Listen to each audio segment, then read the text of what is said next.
سرخط مهمترین خبرها: صدمه در خراسان که کاربران آن را دهشتبار خواندند. در روسیه برای فرزندان مهاجران طلبات نو جاری می شود و در شرایطی که جنگ در ولایت کورسک ادامه دارد، پوتین به آذربایجان رفت.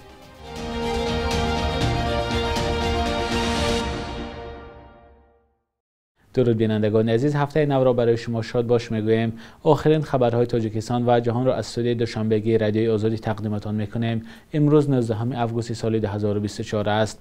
در نتیجه تصادف نقلیاتی در ناحیه خراسان ولایت ختلان که کاربران رادیوی آزادی با فرستادن چند نوار دهشتبار تصویر کردند، به اطلاع رسمی یک کس جان باخته، قریب 10 کس زخمی است. حادثه روز 18 آگوست روی داد. سبب صدمه معلوم نیست. بنا به نوارهای فرستاده کاربران رادیوی آزادی، یک دولن در ناحیه خراسان به چند خودرو برخورده است. دولن از طرف دوشنبه آمده است. در نزدیکی نقطه فروش سوزشواری یک ماشین را زده، سپس به چند ماشین دیگر برخورد، گفت یکی از کاربران.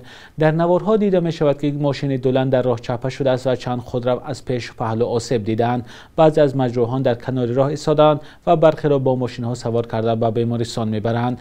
نوبتدار ریاست کارهای داخلی در ولایت ختلان در تماس تلفنی گفت یک نفر جان باخته است و مجروحان نیز هستند، اما معلومات دقیق نداد. یک کارمند حکومت ناحیه خراسان در صحبت تلفنی گفت یک نفر به هلاکت رسیده، تخمینا 10 نفر جراحت برداشتند.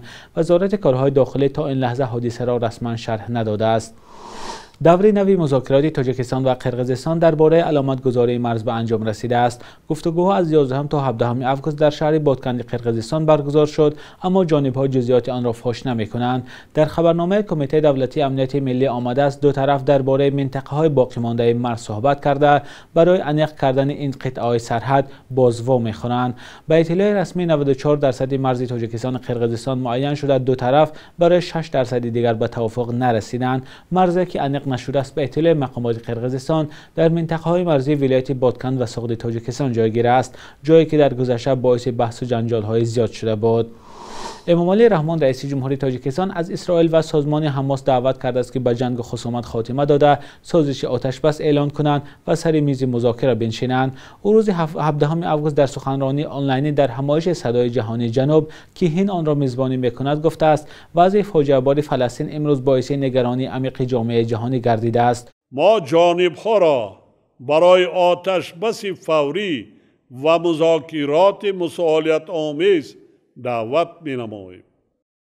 تاجیکستان بر آن نظر است که تطبیق قطعنامه‌های سازمان ملل متحد وابسته به تأسیس دولت مستقل فلسطین یگانه راه مؤثر حل این قضیه میباشد.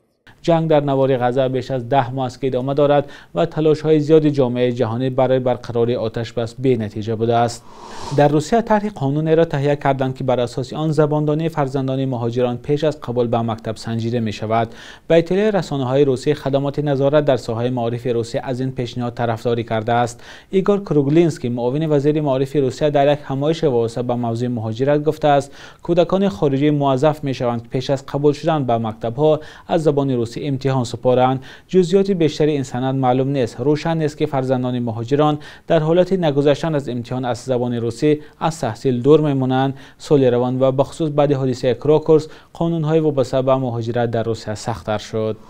ارتش اوکراین باز یک پل را در ولایت کورسک خراب کرده است. این پل بر فراز دریای سیم یک از راه‌های اساسی برای حرکت نیروهای روسیه گفته می شود. نیکولای الیشوک، فرمانده نیروهای هوایی اوکراین، گفته است که نظامیان این کشور با ضربه‌های دقیق راه‌های تأمینات ارتش روسیه را از بین میبرند. وزارت دفاع روسیه این خبر را شرح نداده است. از زمان حمله ارتش اوکراین به خاک روسیه این دومین پل مهم است که از سوی نظامیان اوکراین در ولایت کورسک خراب کرده می شود. روز 16 آگوست یک پل دیگر در بالای دریای سیم خراب شد که آن هم یک راه اساسی برای تأمینات ارتش روسیه گفته می شد. روز 6 آگوست ارتش روسیه در حمله غافلگیرانه به ولایت کورسک روسیه حمله کرد و به گفته کیف این کشور 10 نقطه اهالینشین از جمله مرکز ناحیه سوجه فاجعه را در اختیار دارد. در همین حال مجله The Wall Street Journal در تکیه با منابعش نوشته است روسیه برای مقابله با نظامیان اوکراین قریب 5000 سرباز را به ولایت کورسک فرستاده است. و در شرایطی که جنگ در ولایت کورسک ادامه دارد، پرزیدنت روسیه ولادیمیر پوتین با سفر 2 روزه وارد باکو پایتخت آذربایجان شد. کرمل خبر داد که رهبران دو کشور همکاری استراتژیک روسیه و آذربایجان و همچنین مسائل مهم جهان و منطقه را بررسی می‌کنند. انتظار می‌رود پوتین درباره گفتگوهای آذربایجان و ارمنستان عاید مسئله قره‌باغ کوهی هم گپ زند. باکو یک از شریکان نزدیک مسکو است که در عین زمان صادرکننده کلان مواد سوخت به کشورهای غربی میباشد. آذربایجان عضو عهدنامه ریم نیست و برای همین پوتین میتواند بدون خطر بازداشت به باکو سفر کند. قبلا دادگاه بین المللی جنایی قرار حبس ولادیمیر پوتین و وزیر سابق دفاع این کشور سرگئی شویگو را صادر کرده بود. آنها به صادر کردن جنایت جنگی در اوکراین متهم میشوند، هرچند مسکو آن را رد میکند.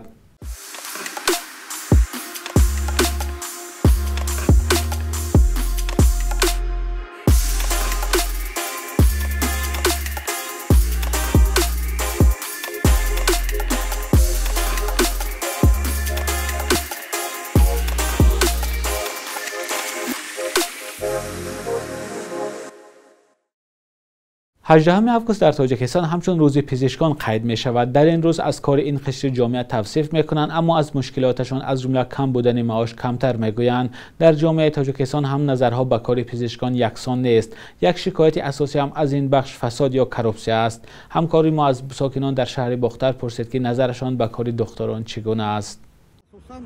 سببش چیه؟ تکنولوژی حاضر در دست ویو هستند و یا علاقه آموخته شدگی هستند. بسیارتر من هندوستان مملکت قفا موندگی است، نه که همه آدما کسلی دست شیوشن مریضاش اونجا میبرند. برای توبت کردن در اونجا بهتر توبت میشود. دکترها هم همچنان هستند. خیلی من مراجعت کردم با کدام نفران نیست. خاک مزاره اینا فقط پول میچینند، دیگه تمام در این حالت نیست. اما یا سراز میگن که هم پول میشود، هم قدر کمک میکنن، چیکار میکنن، یاردم میکنن، تمام هیچ گپ ندارد. در خدمت نه، همه چی کاری دوجنا آخر обычный обслед میشه 20 сумай. نباشه این همه چیزاش باید به پول شود که دوجنا ایستانگی نیست. های چیکار کنه؟ چیکارش میکنه؟ باید ما اون مسجد رو نمیتونم. مسجد نمیتونم. ما هم وطن خدا رو تباد میکنیم. افراد خیلی دکترای نقدشته بردن، گندشته بردن، بعدش بردن ندارن. دکتر پیچ کار کرده بردن. دکتر خیلی هم باید خونده قصه بود کرد اینکه حلال کار کند. آخر بیشتر پول نگیرد. اکثر شانش پول طلب میکنه. همین میسکند دست بده. 2016 من همیشه درد میکنم. دکترها دا میگم از تو خون دولت که درد کرده هیچ توبت نمیافته سودن. راه گردم درد میکنم. ما مجبور 5 دقیقه ادمان کنیم. ممکن تجربهشون کمتره. عجب نیست. با استاد نه برای چی؟ ولی مودی دکترای اختمون هم همین حالی بزرگ بیم که توریستان بیاد چی سوزن بایم. بله. اون استادان من میگم اگر یک کلینیکای بگیم که حیوان سوزی عضو بگیریم همونا مورد پیشروی است. در اوس بگیم که مرکزی یگانه دولتی که همین بگیم که حیوان سوزی عضو تشکیل کرده یه شد است. من خودم در خارج بود در اون وقت نبود ما در وطن ما شونین بگیم که کلینیکای حیوان سوزی نبود. بازی بسیار شونه. هر کس هر خیل مثلا گب ایجا شفا نیافته مسکو رفته شفا میون گفته که فکر کرده رفته است. او را کی میدونه؟ او را الله ندونه، بنده نمیدونه.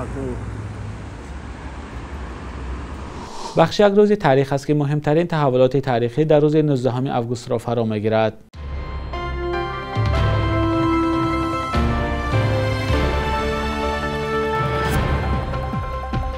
19 августи соли 2013 созмони милали муттаҳид гуфт 10% калонсолони тоҷикистон фарбеҳ буда дар қиёс бо дигар кишварҳои осиёи марказӣ ин камтарин нишондод будааст. фарбеҳиро табибон нишондоди носолимӣ меноманд ки далели аслиаш пурхӯриву камҳаракатӣ ва риоя нашудани меъёри истеъмоли ғизои солим будааст.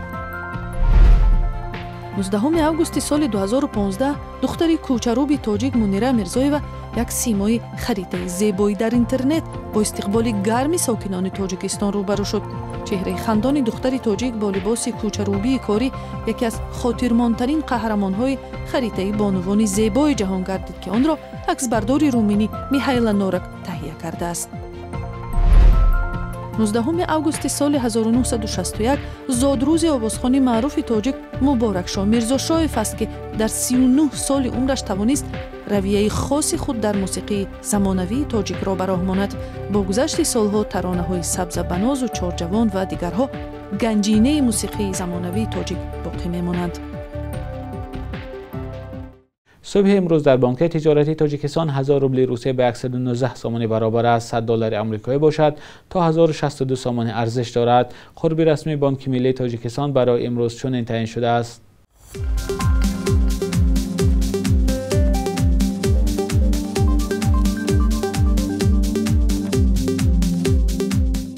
بینندگان عزیز، به پایان برنامه نوید بامدادی رسیدیم. تشکر که با برنامه‌های رادیوی آزادی هستید.